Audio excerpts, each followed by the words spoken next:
Hi hello ನಮಸ್ತೆ ಎಲ್ಲರಿಗೂ inform media ಜಗತ್ತು ಚಾನಲಿನ ಮತ್ತೊಂದು ವಿಡಿಯೋಗೆ ಸ್ವಾಗತ ಸುಸ್ವಾಗತ. ಸ್ನೇಹಿತರೆ, ಎಲ್ಲರೂ ಹೇಗಿದ್ದೀರಾ? ಎಲ್ಲರೂ ಚೆನ್ನಾಗಿದ್ದೀರಾ ಅಂದ್ಕೊಂಡಿದ್ದೀನಿ. ನಾನು ಕೂಡ ತುಂಬಾ ಚೆನ್ನಾಗಿದ್ದೀನಿ. ಎಲ್ಲರೂ ಚೆನ್ನಾಗಿದ್ದೀರಾ ಅಂದ್ಕೊಂಡು ಭಾವಿಸ್ಕೊಂಡು ಇವತ್ತಿನ ಒಂದು ವಿಡಿಯೋನ ಶುರು ಮಾಡಿಬಿಡೋಣ. ಇವತ್ತಿನ ಒಂದು ವಿಡಿಯೋದಲ್ಲಿ ವೃಷಭ ರಾಶಿಯವರಿಗೆ ಜನವರಿ 20ರಿಂದ ಸಾಕಷ್ಟು ಬದಲಾವಣೆಯನ್ನು ನೋಡಲಿದ್ದೀರಿ. ಯಾವ ಕಾರಣ ಅಂದರೆ ಸ್ನೇಹಿತರೆ, 18ನೇ ತಾರೀಕು ಮೌನಿ ಅಮಾವಾಸ್ಯೆ ಮುಗಿದ ನಂತರ ಜನವರಿ ದ್ವಿತೀಯಾರ್ಧದಲ್ಲಿ ಸಾಕಷ್ಟು ಬದಲಾವಣೆ. ಅದು ನಿಮ್ಮ ವ್ಯಾಪಾರದಲ್ಲಾಗಬಹುದು, ವ್ಯವಹಾರದಲ್ಲಾಗ್ಬೋದು, ವೃತ್ತಿ ಮತ್ತು ಉದ್ಯೋಗದಲ್ಲಿ, ನಿಮ್ಮ ಹಣಕಾಸಿನಲ್ಲಿ, ನಿಮ್ಮ ಆರೋಗ್ಯದಲ್ಲಿ ಏನೆಲ್ಲ ಬದಲಾವಣೆಯನ್ನು ಗ್ರಹಗಳು ಸೂಚಿಸುತ್ತಿದೆ, ಯಾವುದರ ಬಗ್ಗೆ ವೃಷಭ ರಾಶಿಯವರು ಎಚ್ಚರಿಕೆ ವಹಿಸಬೇಕು ಅನ್ನೋದನ್ನ ಕಂಪ್ಲೀಟಾಗಿ ಇದೇ ವಿಡಿಯೋದಲ್ಲಿ ತಿಳಿಸ್ಕೊಡ್ತೀನಿ. ಇದನ್ನೆಲ್ಲ ತಿಳ್ಕೋಬೇಕು, ಸಣ್ಣ ಪುಟ್ಟ ಪರಿಹಾರಗಳನ್ನು ಫಾಲೋ ಮಾಡಬೇಕು ಅಂದರೆ ಎಲ್ಲೂ ಕೂಡ ವಿಡಿಯೋನ ಸ್ಕಿಪ್ ಮಾಡಬಾರ್ದು. ಅಂದರೆ ವಿಡಿಯೋನ ಕಟ್ ಮಾಡಿ ಓಡಿಸ್ಕೊಂಡು ಹೋಗಿ ನೋಡಿದ್ರೆ ಫುಲ್ ಇನ್ಫಾರ್ಮೇಷನ್ ಅರ್ಥ ಆಗಲ್ಲ ಸ್ನೇಹಿತರೆ. ಸೊ ಹಾಗಾಗಿ ಎಲ್ಲ ವಿಡಿಯೋದಲ್ಲೂ ತಿಳಿಸ್ತಾ ಇರ್ತೀನಿ. ಮೊದಲಿಂದ ಕೊನೆ ತನಕ ವಿಡಿಯೋನ ವಾಚ್ ಮಾಡಿ. ವಿಡಿಯೋದಲ್ಲಿ ಒಳ್ಳೆ ಮಾಹಿತಿ ಸಿಕ್ಕಿದ್ದಲ್ಲಿ ತಪ್ಪದೆ ವಿಡಿಯೋಗೊಂದು ಲೈಕ್ ಕೊಟ್ಟು, ಇನ್ನೂ ನನ್ನ ಚಾನಲ್ನ ಸಬ್ಸ್ಕ್ರೈಬ್ ಮಾಡ್ಕೊಳ್ಳೋದನ್ನೇ ನೋಡ್ತಿದ್ರೆ ಇನ್ಫಾರ್ಮ್ ಮೀಡಿಯಾಗೆ ಸಬ್ಸ್ಕ್ರೈಬ್ ಆಗಿ ನಿಮ್ಮ ಅಭಿಪ್ರಾಯಗಳನ್ನು ಕಮೆಂಟ್ ಬಾಕ್ಸಲ್ಲಿ ತಿಳಿಸಿ. ಯಾರೆಲ್ಲ ಸಬ್ಸ್ಕ್ರೈಬ್ ಮಾಡ್ಕೊಂಡಿದ್ದೀರಾ ಅವ್ರಿಗೆ ಥ್ಯಾಂಕ್ ಯು ಸೋ ಮಚ್ ಅಂತ ಹೇಳ್ತಾ ವಿಡಿಯೋದ ಕಡೆ ಗಮನ ಕೊಟ್ಬಿಡೋಣ. ಹೌದು ಸ್ನೇಹಿತರೆ, ಜನವರಿ 20ರಿಂದ ಈ ತಿಂಗಳು ನಿಮಗೆ ಸ್ವಲ್ಪ ವಿಭಿನ್ನವಾಗಿ ಪ್ರಾರಂಭವಾಗುತ್ತದೆ. ತಿಂಗಳ ದ್ವಿತೀಯಾರ್ಧದಲ್ಲಿ ನೀವು ಅನೇಕ ವಿಷಯಗಳನ್ನು ಮೌನವಾಗಿ ನಿಭಾಯಿಸುತ್ತಿರುವಂತೆ ಭಾವಿಸಬಹುದು.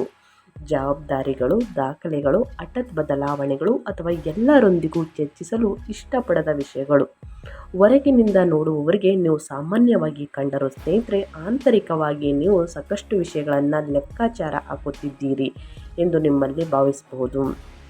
ಜನವರಿ ಮಧ್ಯದಲ್ಲಿ ಸ್ನೇಹಿತರೆ, ವಾತಾವರಣವು ಹಗುರವಾಗಿರುತ್ತದೆ. ಅಂದರೆ 24ನೇ ತಾರೀಕು ನಂತರ ಸ್ಪಷ್ಟವಾಗಿ ನಿಮ್ಮ ಮನಸ್ಸು ಮುಕ್ತವಾದಂತೆ, ಆತ್ಮವಿಶ್ವಾಸ ಮರಳಿದಂತೆ ಮತ್ತು ಸರಿಯಾದ ದಿಕ್ಕು ಕಾಣುವಂತೆ ಭಾವಿಸಬಹುದು. ಸೂರ್ಯನು ಸ್ನೇಹಿತರೆ ಜನವರಿ 14ರಂದು ನಿಮ್ಮ 9ನೇ ಮನೆಗೆ ಭಾಗ್ಯದ ಸ್ಥಾನಕ್ಕೆ, ಕುಜ 16ನೇ ತಾರೀಕಂದು ಸ್ನೇಹಿತರೆ ನಿಮ್ಮ ಮನೆಯಾದ ಅದೃಷ್ಟ ಬೆಂಬಲ ಹೆಚ್ಚಿಸುವ ಮನೆಗೆ ಪ್ರವೇಶಿಸಲಿದ್ದಾರೆ. ಪ್ರಯಾಣ, ಕಲಿಕೆ ಸಕ್ರಿಯವಾಗಿರುತ್ತದೆ ಮತ್ತು ನಿಮ್ಮ ವೃತ್ತಿಪರ ನಿರ್ಧಾರಗಳು ದಿಟ್ಟ ಮತ್ತು ಪ್ರಾಯೋಗಿಕವಾಗಿರುತ್ತದೆ. 2ನೇ ಮನೆಯಲ್ಲಿರುವಂತಹ ಗುರು ಹಣಕಾಸು, ಕುಟುಂಬದ ಬೆಂಬಲ ಮತ್ತು ಉತ್ತಮ ಮಾತುಗಾರಿಕೆಯನ್ನು ಬೆಂಬಲಿಸಲಿದ್ದಾರೆ. 11ನೇ ಮನೆಯಲ್ಲಿರುವಂತಹ ಶನಿ ನಿಧಾನವಾಗಿ ಆದರೆ ಸ್ಥಿರವಾದ ಲಾಭವನ್ನು ನೀಡಲಿದ್ದಾರೆ. 10ನೇ ಮನೆಯಲ್ಲಿರುವಂತಹ ರಾಹು ನಿಮ್ಮ ವೃತ್ತಿ ಜೀವನವನ್ನು ಬಹಳ ಸಕ್ರಿಯಗೊಳಿಸಲಿದ್ದಾರೆ. ನೀವು ಎಂದಿಗಿಂತಲೂ ಹೆಚ್ಚು ಗಮನಕ್ಕೆ ಬರುತ್ತೀರಿ ಮತ್ತು ಚರ್ಚಿಸಲ್ಪಡುತ್ತೀರಿ ಸ್ನೇಹಿತರೆ. ಇದು ಒಟ್ಟಾರೆಯಾಗಿ ಈ ರೀತಿ ಇದೆ ವೃಷಭ ರಾಶಿಯವರ ಭವಿಷ್ಯ ಅಂತಲೇ ಹೇಳಬಹುದು. ಇನ್ನು ಒಂದೊಂದಾಗಿ ತಿಳಿಸ್ಕೊಡ್ತಾ ಹೋಗ್ತೀನಿ ಸ್ನೇಹಿತರೆ, ಏನೆಲ್ಲ ಬದಲಾವಣೆಯನ್ನು ಸೂಚಿಸಲಾಗಿದೆ, ಯಾವುದರ ಬಗ್ಗೆ ಎಚ್ಚರಿಕೆ ವಹಿಸಬೇಕು ಅಂತ. ಮೊದಲನೇದಾಗಿ ಒಂದು 3 ಕ್ವಶನ್ ಪದೇ ಕೇಳ್ತಿರ್ತೀರ. ಆ 3 ಕ್ವಶನ್ಗೆ ನಾನು ಉತ್ತರವನ್ನು ಕೊಟ್ಬಿಡ್ತೀನಿ. ಜನವರಿ 2026ರಲ್ಲಿ ನಮ್ಮ ಆರ್ಥಿಕ ಸ್ಥಿತಿ ಸ್ಥಿರವಾಗಿದೆಯೇ ಅನ್ನೋದನ್ನ ಕೇಳ್ತಾ ಇರ್ತೀರ. ಜನವರಿ ಅನ್ನೋದಕ್ಕಿಂತ 2026ರಲ್ಲಿ ಹೌದು, ಬಹುತೇಕ ಹೌದು ಅಂತಲೇ ಹೇಳ್ಬೋದು. 2ನೇ ಮನೆಯಲ್ಲಿರುವ ಗುರು ಆದಾಯ ಮತ್ತು ಕುಟುಂಬದ ಬೆಂಬಲವನ್ನು ನೀಡಲಿದ್ದಾರೆ.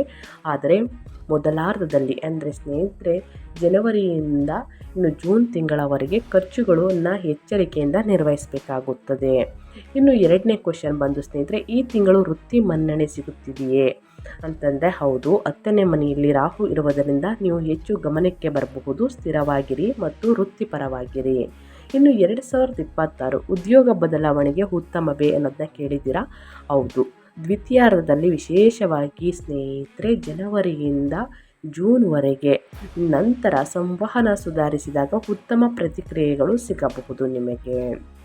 ಇನ್ನು ಅದೇ ರೀತಿ ಸ್ನೇಹಿತರೆ, ಇನ್ನೂ ಒಂದೊಂದಾಗಿ ತಿಳಿಸ್ಕೊಡ್ತಾ ಹೋಗ್ತೀನಿ. ಈ ತಿಂಗಳ ದ್ವಿತೀಯಾರ್ಧದಲ್ಲಿ ಏನೆಲ್ಲ ಬದಲಾವಣೆಯನ್ನು ಶಿಕ್ಷಣದಲ್ಲಿ ನೋಡಲಿದ್ದೀರಿ ಅಂದರೆ ವೃಷಭ ರಾಶಿಯ ವಿದ್ಯಾರ್ಥಿಗಳು ಅನ್ನೋದನ್ನ ತಿಳಿಸ್ಕೊಡ್ತಾ ಹೋಗ್ತೀನಿ. ಅತಿಯಾದ ಆಲೋಚನೆಗಳು ಅಥವಾ ಭಾವನಾತ್ಮಕ ಅಸ್ಥಿರತೆಯಿಂದಾಗಿ ವಿದ್ಯಾರ್ಥಿಗಳು ದ್ವಿತೀಯಾರ್ಧದಲ್ಲಿ ಸ್ವಲ್ಪ ಏಕಾಗ್ರತೆ ಕಳೆದುಕೊಳ್ಳಬಹುದು. ಆದರೆ 25ನೇ ತಾರೀಕು ನಂತರ ಸ್ನೇಹಿತರೆ ಗಮನ ಸುಧಾರಿಸುತ್ತದೆ ಮತ್ತು ಆತ್ಮವಿಶ್ವಾಸ ಮರಳುತ್ತದೆ. ನಿಮ್ಮಲ್ಲಿ ಕೆಲವರು ಉನ್ನತ ವ್ಯಾಸಂಗವನ್ನು ಮಾಡಬಹುದು. ಪರೀಕ್ಷೆಗಳು, ಪ್ರಮಾಣೀಕರಣ ಅಥವಾ ಸಂದರ್ಶನ ತಯಾರಿಗಾಗಿ ಗಂಭೀರವಾಗಿ ಯೋಜಿಸಬಹುದು. ಈ ತಿಂಗಳು ಕಲಿಕೆ ಮತ್ತು ಶಿಕ್ಷಕರು, ಮಾರ್ಗದರ್ಶಕರಿಂದ ಮಾರ್ಗದರ್ಶನವನ್ನು ಪಡೆಯುವುದನ್ನು ಬೆಂಬಲಿಸುತ್ತದೆ. ಪ್ರತಿದಿನ ನಿಗದಿತ ಸಮಯದವರೆಗೆ ಓದಿ. ಅಂದರೆ ವೇಳಾಪಟ್ಟಿಯನ್ನು ಒಂದು ರಚಿಸಿ ಸ್ನೇಹಿತರೆ. ನಿಗದಿತ ಸಮಯವನ್ನು ಇಟ್ಕೊಂಡು ಓದುವುದು ಬಹಳ ಮುಖ್ಯ. ಕೊನೆಯ ಕ್ಷಣದ ಒತ್ತಡಕ್ಕಿಂತ ಸಣ್ಣ ಸ್ಥಿರವಾದ ಪ್ರಯತ್ನವನ್ನು ಮಾಡುವುದು ಉತ್ತಮ ಫಲಿತಾಂಶವನ್ನು ನೀಡಲಿದೆ. ಪ್ರತಿದಿನ ಏಕಾಗ್ರತೆ ಹೆಚ್ಚಾಗಬೇಕು ಅಂದರೆ ಓದುವುದ ಮುನ್ನ ಸ್ನೇಹಿತರೆ ಪ್ರತಿದಿನ ಹನುಮಾನ್ ಚಾಲಿಸವನ್ನು ಹೇಳಿ ಒಳಿತಾಗಲಿದೆ. ಇನ್ನು ಅದೇ ರೀತಿ ನಿಮ್ಮ ವ್ಯವಹಾರದ ಬಗ್ಗೆ, ಪಾಲುದಾರಿಕೆ ಬಗ್ಗೆ, ನಿಮ್ಮ ವ್ಯಾಪಾರದ ಬಗ್ಗೆ ಹೇಳೋದಾದರೆ ವೃಷಭ ರಾಶಿಯವರು ಏನೆಲ್ಲ ಫಲಿತಾಂಶವನ್ನು ನೋಡಲಿದ್ದೀರಿ, ಯಾವುದರ ಬಗ್ಗೆ ಮುನ್ನೆಚ್ಚರಿಕೆಗಳನ್ನು ತೆಗೆದುಕೊಳ್ಬೇಕು ಅನ್ನೋದನ್ನ ನೋಡ್ತಾ ಹೋಗೋಣ. ವ್ಯಾಪಾರ ಮಾಲೀಕರು ಈ ತಿಂಗಳು ವೃತ್ತಿ ಗೋಚರತೆ ಹೆಚ್ಚಾಗುವುದನ್ನು ಅನುಭವಿಸಬಹುದು. 10ನೇ ಮನೆಯಲ್ಲಿರುವಂತಹ ರಾಹು ಇರುವುದರಿಂದ ನೀವು ಹಠಾತ್ ಹೊಸ ಸಂಪರ್ಕಗಳು, ಆಫರ್ಗಳು, ಆನ್ಲೈನ್ ಪ್ರಚಾರ ಪಡೆಯಬಹುದು. ಜನರು ನಿಮ್ಮ ಕೆಲಸದ ಬಗ್ಗೆ ಎಂದಿಗಿಂತಲೂ ಹೆಚ್ಚು ಮಾತನಾಡುತ್ತಿದ್ದಾರೆ ಎಂದು ನೀವು ಕಂಡುಕೊಳ್ಳಬಹುದು. ಕೆಲವೊಮ್ಮೆ ಒಳ್ಳೆಯದು, ಕೆಲವೊಮ್ಮೆ ಗೊಂದಲಮಯ, ಆದರೆ ಒಟ್ಟಾರೆಯಾಗಿ ಇದು ನಿಮ್ಮ ವ್ಯಾಪ್ತಿಯನ್ನು ಹೆಚ್ಚಿಸುತ್ತದೆ. ನೀವು ಪೂರೈಸಲು ಸಾಧ್ಯವಾಗುವುದಕ್ಕಿಂತ ಹೆಚ್ಚಿದ್ದನ್ನು ಭರವಸೆ ನೀಡಬೇಡಿ ಸ್ನೇಹಿತರೆ. ಸ್ಥಿರತೆಯು ನಿಮಗೆ ದೀರ್ಘಕಾಲೀನ ಯಶಸ್ಸನ್ನು ತರುತ್ತದೆ. ಯೋಜನೆ, ಪುನರ್ರಚನೆ ಮತ್ತು ಪಾವತಿಗಳು, ಸಿಬ್ಬಂದಿ ಅಥವಾ ದಾಖಲೆಗಳಂತಹ ಹಳೆಯ ಸಮಸ್ಯೆಗಳನ್ನು ಸರಿಪಡಿಸಲು ದ್ವಿತೀಯಾರ್ಧ ಉತ್ತಮವಾಗಿದೆ. ಪ್ರಯಾಣ, ವಿಸ್ತರಣೆ ಮತ್ತು ಹೊಸ ಡೀಲ್ಗಳನ್ನು ಬೆಂಬಲಿಸುತ್ತದೆ ಸ್ನೇಹಿತರೆ ಈ ತಿಂಗಳಲ್ಲಿ. ಇನ್ನು ನಿಮ್ಮ ಹೆಲ್ತ್ ಬಗ್ಗೆ ಹೇಳೋದಾದರೆ ಏನೆಲ್ಲ ಬದಲಾವಣೆಯನ್ನು ನೋಡಲಿದ್ದೀರಿ ನಿಮ್ಮ ಆರೋಗ್ಯದಲ್ಲಿ, ಯಾವುದರ ಬಗ್ಗೆ ಎಚ್ಚರಿಕೆ ವಹಿಸಬೇಕು ಅಂದರೆ ಆರೋಗ್ಯದ ಕಡೆ ಗಮನ ಬೇಕು. ಗುಪ್ತ ಒತ್ತಡದಿಂದಾಗಿ ನೀವು ಮಾನಸಿಕವಾಗಿ ಅಥವಾ ದೈಹಿಕವಾಗಿ ಸುಸ್ತಾಗಬಹುದು. ನಿಮ್ಮಲ್ಲಿ ಕೆಲವರು ವಿಶ್ರಾಂತಿಯನ್ನು ನಿರ್ಲಕ್ಷಿಸಿದರೆ ನಿದ್ರಾಹೀನತೆ, ಅಸಿಡಿಟಿ, ಜೀರ್ಣಕ್ರಿಯೆ, ಹೊಟ್ಟೆ ಸಂಬಂಧಪಟ್ಟಂತಹ ಸಮಸ್ಯೆಗಳು ಅಥವಾ ಹಠಾತ್ ಮೈಕೈ ನೋವು ಎದುರಿಸಬೇಕಾಗಿ ಬರಬಹುದು. ಜನವರಿ ಮಧ್ಯದ ನಂತರ ಶಕ್ತಿ ಸುಧಾರಿಸುತ್ತದೆ. ಪ್ರಯಾಣ ಅಥವಾ ಹೊರಾಂಗಣ ಚಟುವಟಿಕೆ ನಿಮಗೆ ಚೈತನ್ಯ ನೀಡಬಹುದು. ಆದರೂ ಅತಿಯಾದ ಕೆಲಸವನ್ನು ತಪ್ಪಿಸಿ ಮತ್ತು ಸಣ್ಣ ರೋಗ ಲಕ್ಷಣಗಳನ್ನು ನಿರ್ಲಕ್ಷಿಸಬೇಡಿ. ಸಮಯಕ್ಕೆ ಸರಿಯಾಗಿ ಊಟವನ್ನು ಮಾಡಿ, ಮಸಾಲೆಯುಕ್ತ ಆಹಾರವನ್ನು ಕಡಿಮೆ ಮಾಡಿ, ಹೊರಗಿನ ತಿಂಡಿ ತಿನಿಸುಗಳನ್ನು, ಎಣ್ಣೆಯಲ್ಲಿ ಕರಿದಂತಹ ಊಟವನ್ನು ಮಾಡುವುದು, ಮಸಾಲೆ ಭರಿತ ಊಟವನ್ನು ಮಾಡುವುದನ್ನು ಕಡಿಮೆ ಮಾಡಿ ಸ್ನೇಹಿತರೆ. ಮತ್ತು ದೈನಂದಿನ ದಿನಚರಿಯನ್ನು ಪಾಲಿಸಿ. ನಿಮ್ಮ ದೇಹವು ತ್ವರಿತವಾಗಿ ಪ್ರತಿಕ್ರಿಯಿಸುತ್ತದೆ. ನಿಮ್ಮ ಆರೋಗ್ಯ ನಿಮ್ಮ ಕೈಯಲ್ಲೇ ಇದೆ. ಹಾಗಾಗಿ ಬಹಳಷ್ಟು ಎಚ್ಚರಿಕೆ ವಹಿಸಿ. ಯಾವುದೇ ಸಣ್ಣ ಪುಟ್ಟ ಸಮಸ್ಯೆಗಳು ಬಂದರೂ ನಿರ್ಲಕ್ಷಿಸಬೇಡಿ. ತಕ್ಷಣ ವೈದ್ಯರಿಗೆ ತೋರಿಸುವುದು ಬಹಳ ಮುಖ್ಯ. ಇನ್ನು ನಿಮ್ಮ ಕುಟುಂಬ ಮತ್ತು ವೈಯಕ್ತಿಕ ಜೀವನದ ಬಗ್ಗೆ ಹೇಳೋದಾದರೆ, ಪ್ರೇಮ ಜೀವನದ ಬಗ್ಗೆ ಹೇಳೋದಾದರೆ ಸಂಬಂಧಗಳು ಹೇಗಿರಲಿದೆ, ಯಾವುದರ ಬಗ್ಗೆ ಎಚ್ಚರಿಕೆ ವಹಿಸಬೇಕು ವೃಷಭ ರಾಶಿಯವರು ಅನ್ನೋದಾದರೆ, ಕುಟುಂಬ ಜೀವನಕ್ಕೆ ಈ ತಿಂಗಳು ಸ್ವಲ್ಪ ಸಮತೋಲನದ ಅಗತ್ಯವಿದೆ. 4ನೇ ಮನೆಯಲ್ಲಿ ಸುಖದ ಸ್ಥಾನದಲ್ಲಿ ಕೇತು ಇರುವುದರಿಂದ ನೀವು ಮನೆಯಲ್ಲಿ ಸ್ವಲ್ಪ ಸ್ನೇಹಿತರೆ ಅಲಿಪ್ತವಾಗಿ ಮತ್ತು ಭಾವನಾತ್ಮಕವಾಗಿ ಅಸ್ಥಿರವಾಗಿರಬಹುದು. ನೀವು ಮನೆಯಲ್ಲಿದ್ದರೂ ಕೂಡ ನಿಮ್ಮ ಮನಸ್ಸು ಹೊರಗೆ ಇರುತ್ತದೆ. ಕೆಲಸ, ಹಣ ಮತ್ತು ಭವಿಷ್ಯದ ಬಗ್ಗೆ ಯೋಚಿಸುತ್ತೀರಿ. ಸಂಬಂಧಗಳಲ್ಲಿ ನೀವು ಸ್ಥಿರತೆ ಮತ್ತು ಸ್ಪಷ್ಟತೆಯನ್ನು ಬಯಸುತ್ತೀರಿ. ಯಾವುದಾದರೂ ವಿಷಯ ನಿಮ್ಮನ್ನು ಗೊಂದಲಕ್ಕೀಡು ಮಾಡುತ್ತಿದ್ದರೆ ದ್ವಿತೀಯಾರ್ಧದಲ್ಲಿ ಮುಕ್ತವಾಗಿ ಮಾತನಾಡಲು ನಿರ್ಧರಿಸಬಹುದು. ಈ ತಿಂಗಳು ಪ್ರಾಮಾಣಿಕ ಸಂಭಾಷಣೆಯನ್ನು ಬೆಂಬಲಿಸುತ್ತದೆ. ಎಲ್ಲವನ್ನ ಮನಸ್ಸಿನಲ್ಲೇ ಇಟ್ಕೊಳ್ಬೇಡಿ. ಒಂದು ಶಾಂತವಾದ ಮಾತುಕತೆ ಮನೆಯಲ್ಲಿ ನೆಮ್ಮದಿ ತರಬಲ್ಲದು. ನೀವು ತಾಯಿ ಅಥವಾ ಹಿರಿಯರೊಂದಿಗೆ ವಾಸಿಸುತ್ತಿದ್ದರೆ ಹೆಚ್ಚಿನ ಕಾಳಜಿ ವಹಿಸಿ. ಅವರಿಗೆ ಮೌನ ಅಥವಾ ಗಮನ ಕೊರತೆಯಿಂದ ಸಣ್ಣ ತಪ್ಪು ಗ್ರಹಿಕೆಗಳು ಉಂಟಾಗಬಹುದು. ಅದೇ ಸಮಯದಲ್ಲಿ ಮೃದುವಾಗಿ ಮಾತನಾಡಿದರೆ ಗುರುವು ಕೌಟುಂಬಿಕ ಬಾಂಧವ್ಯವನ್ನು ಬೆಂಬಲಿಸಲಿದ್ದಾರೆ. ಹಾಗಾಗಿ ನಿಮ್ಮ ಆರೋಗ್ಯದ ಬಗ್ಗೆ ಹೆಚ್ಚು ಕಾಳಜಿ ವಹಿಸಿ, ಜೊತೆಗೆ ನಿಮ್ಮ ಕುಟುಂಬದ ಆರೋಗ್ಯದ ಬಗ್ಗೆ ಕಾಳಜಿ ವಹಿಸಿ ಅಂತ ಹೇಳ್ತಾ, ಇನ್ನು ಮೇಯ್ನಾಗಿ ಹಣಕಾಸಿನ ಬಗ್ಗೆ ಹೇಳೋದಾದರೆ ಏನೆಲ್ಲ ಬದಲಾವಣೆಯನ್ನು ನೋಡಲಿದ್ದೀರಿ, ಯಾವುದರ ಬಗ್ಗೆ ಎಚ್ಚರಿಕೆ ವಹಿಸಬೇಕು ಅಂದರೆ, ಆರ್ಥಿಕವಾಗಿ ಈ ತಿಂಗಳು ನಿಮಗೆ ಬೆಂಬಲ ನೀಡುತ್ತದೆ. 2ನೇ ಮನೆಯಲ್ಲಿರುವಂತಹ ಗುರುವಿನಿಂದ ಧನಲಾಭ, ಹಣಕಾಸಿನ ವಿಷಯಗಳು ನಿಧಾನವಾಗಿ ಮತ್ತು ಸ್ಥಿರವಾಗಿ ಸುಧಾರಿಸುತ್ತವೆ. ನಿಮ್ಮ ಆದಾಯವು ಹೆಚ್ಚು ಸ್ಥಿರವಾಗುತ್ತಿದೆ ಅಥವಾ ಅಗತ್ಯವಿದ್ದಾಗ ಕುಟುಂಬದಿಂದ ಸಹಾಯವನ್ನು ಪಡೆಯುತ್ತಿದ್ದೀರಿ ಎಂದು ನೀವು ಗಮನಿಸಬಹುದು. ಆದರೂ ದ್ವಿತೀಯಾರ್ಧದಲ್ಲಿ ನಿಮ್ಮಲ್ಲಿ ಕೆಲವರಿಗೆ ಹಠಾತ್ ಖರ್ಚುಗಳು ಎದುರಾಗಬಹುದು. ಆರೋಗ್ಯ, ರಿಪೇರಿ, ವಿಮೆ, ಬಾಕಿ ಇರುವ ಸಾಲಗಳು ಅಥವಾ ಕುಟುಂಬದ ಜವಾಬ್ದಾರಿಗಳು ಈಗಲೇ ಏಕೆ ಎಂದು ನಿಮಗೆ ಅನಿಸಬಹುದು. ಆದರೆ ನೀವು ಅದನ್ನು ನಿಭಾಯಿಸಬಲ್ಲರಿ ಸ್ನೇಹಿತರೆ. ಉಳಿತಾಯವನ್ನು ಯೋಚಿಸಲು, ಹಳೆಯ ಸಾಲಗಳನ್ನು ತೀರಿಸಲು ಮತ್ತು ದೀರ್ಘಕಾಲೀನ ನಿರ್ಧಾರಗಳನ್ನು ತೆಗೆದುಕೊಳ್ಳಲು ದ್ವಿತೀಯಾರ್ಧವು ಉತ್ತಮವಾಗಿದೆ. ಅಪಾಯಕಾರಿ ಹೂಡಿಕೆಗಳನ್ನು ತಪ್ಪಿಸಿ ಮತ್ತು ಆಪ್ತರಿಗೂ ಸಹ ಕುರುಡರಾಗಿ ಸಾಲ ನೀಡುವುದನ್ನು ತಪ್ಪಿಸಿ. ನಿಮ್ಮ ಆದಾಯದ ಒಂದು ಸಣ್ಣ ಭಾಗವನ್ನು ಸೇವಿಂಗ್ಸ್ ಮುಖಾಂತರ ಅಂದರೆ ಮೊದಲು ಉಳಿತಾಯಕ್ಕೆ ಹಾಕಿ ನಂತರ ಖರ್ಚು ಮಾಡಿ. ಈ ಸರಳ ಅಭ್ಯಾಸವು ಈ ತಿಂಗಳು ನಿಮ್ಮನ್ನು ರಕ್ಷಿಸುತ್ತದೆ. ವೃಷಭ ರಾಶಿಯವರಿಗೆ ಅಂತ ಏನಿಲ್ಲ, ಪ್ರತಿಯೊಬ್ಬ ರಾಶಿಯವರ ಸ್ನೇಹಿತರೆ ಸ್ವಲ್ಪ ಸೇವಿಂಗ್ಸ್ ಅನ್ನೋದು ಬಹಳ ಮುಖ್ಯ. ಇನ್ನು ಅದೇ ರೀತಿ ನಿಮ್ಮ ವೃತ್ತಿ ಜೀವನದ ಬಗ್ಗೆ ಹೇಳೋದಾದರೆ, ನಿಮ್ಮ ಕೆಲಸದ ಬಗ್ಗೆ ಹೇಳೋದಾದರೆ, ತಿಂಗಳ ದ್ವಿತೀಯಾರ್ಧದಲ್ಲಿ ಕೆಲಸವು ಶಾಂತವಾಗಿದ್ದರೂ ತೀವ್ರವಾಗಿರುವಂತೆ ಭಾವಿಸಬಹುದು. ನೀವು ಸೂಕ್ಷ್ಮ ಕಾರ್ಯಗಳು, ಗೌಪ್ಯ ಜವಾಬ್ದಾರಿಗಳು, ಕೆಲಸದ ಒತ್ತಡ ಅಥವಾ ಬಹಿರಂಗವಾಗಿ ವಿವರಿಸಲಾಗದ ಒತ್ತಡವನ್ನು ನಿಭಾಯಿಸಬಹುದು. ಕೆಲಸದ ಸ್ಥಳದಲ್ಲಿ ಜನರು ನಿಮ್ಮನ್ನು ಸೂಕ್ಷ್ಮವಾಗಿ ಗಮನಿಸುತ್ತಿದ್ದಾರೆ ಎಂದು ಅನಿಸಬಹುದು. ಇದು ನಿಮಗೆ ತೊಂದರೆ ನೀಡಲು ಅಲ್ಲ ಸ್ನೇಹಿತರೆ, ಆದರೆ ನಿಮ್ಮ ಪಾತ್ರವು ಮುಖ್ಯವಾಗುತ್ತಿದೆ ಎಂಬ ಕಾರಣಕ್ಕಾಗಿ. ನಿಮ್ಮ ವೃತ್ತಿ ಜೀವನದ ದಿಕ್ಕು ಬದಲಾಗುತ್ತಿದೆ ಎಂದು ನಿಮಗೆ ಅನಿಸಬಹುದು. ತಂಡವನ್ನು ಬದಲಾಯಿಸುವುದು, ಕೆಲಸದ ಪಾತ್ರವನ್ನು ಬದಲಾಯಿಸುವುದು ಅಥವಾ ಉತ್ತಮ ಭವಿಷ್ಯವನ್ನು ನೀಡುವ ಕೌಶಲ್ಯವನ್ನು ಕಲಿಯುವ ಬಗ್ಗೆ ನೀವು ಯೋಚಿಸಬಹುದು.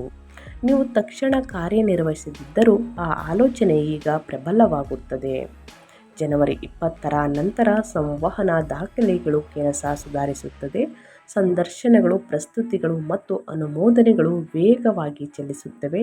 ನೀವು ಉದ್ಯೋಗ ಬದಲಾವಣೆಯನ್ನು ಯೋಚಿಸುತ್ತಿದ್ದರೆ ದ್ವಿತೀಯಾರ್ಧವು ಉತ್ತಮ ಪ್ರತಿಕ್ರಿಯೆಯನ್ನು ನೀಡುತ್ತದೆ. ವಿಷಯಗಳು ನಿಧಾನವಾಗಿ ನಡೆಯುತ್ತಿವೆ ಎಂದು ನಿಮ್ಮ ಪ್ರಗತಿಯನ್ನು ಅನುಮಾನಿಸಬೇಡಿ. ಶನಿಯು ಹಂತವಾಗಿ ಫಲಿತಾಂಶಗಳನ್ನು ನೀಡಲಿದ್ದಾರೆ ಮತ್ತು ಈ ತಿಂಗಳು ನಿಮಗೆ ಭದ್ರ ಬುನಾದಿಯನ್ನು ಹಾಕುತ್ತಿದ್ದಾರೆ. ಸ್ನೇಹಿತರೆ, ನಿಮ್ಮ ಆತ್ಮವಿಶ್ವಾಸ ಬಲಗೊಳ್ಳುತ್ತದೆ. ನೀವು ದೃಢವಾಗಿ ಮಾತನಾಡಲು, ಉತ್ತಮವಾಗಿ ಚೌಕಾಸಿ ಮಾಡಲು ಮತ್ತು ಹೆಚ್ಚು ಯೋಚಿಸದ ನಿರ್ಧಾರಗಳನ್ನು ತೆಗೆದುಕೊಳ್ಳಲು ಪ್ರಾರಂಭಿಸುತ್ತೀರಿ. ಮನ್ನಣೆಯನ್ನು ಪಡೆಯಲು, ಉತ್ತಮ ಹುದ್ದೆಗೆ ಅರ್ಜಿ ಸಲ್ಲಿಸಲು ಮತ್ತು ಸಭೆಗಳಲ್ಲಿ ಅಧಿಕೃತಯುತವಾಗಿ ಮಾತನಾಡಲು ಇದು ಉತ್ತಮ ಹಂತವಾಗಿದೆ ಅಂತಲೇ ಹೇಳಬಹುದು. ಹೆಚ್ಚು ಭರವಸೆ ಮತ್ತು ಸ್ಪಷ್ಟತೆಯನ್ನು ಅನುಭವಿಸಲಿದ್ದೀರಿ. ಹಿರಿಯರು ಮತ್ತು ಮಾರ್ಗದರ್ಶಕರು ನಿಮ್ಮನ್ನು ಬೆಂಬಲಿಸಬಹುದು. ನಿಮ್ಮಲ್ಲಿ ಕೆಲವರು ಕೆಲಸಕ್ಕಾಗಿ ಪ್ರಯಾಣಿಸಲು, ಸೆಮಿನಾರ್, ತರಬೇತಿ ಅಥವಾ ಪ್ರಮುಖ ಅಧಿಕೃತ ಸಭೆಗಳಲ್ಲಿ ಭಾಗವಹಿಸಲು ಅವಕಾಶವನ್ನು ಪಡೆಯಬಹುದು.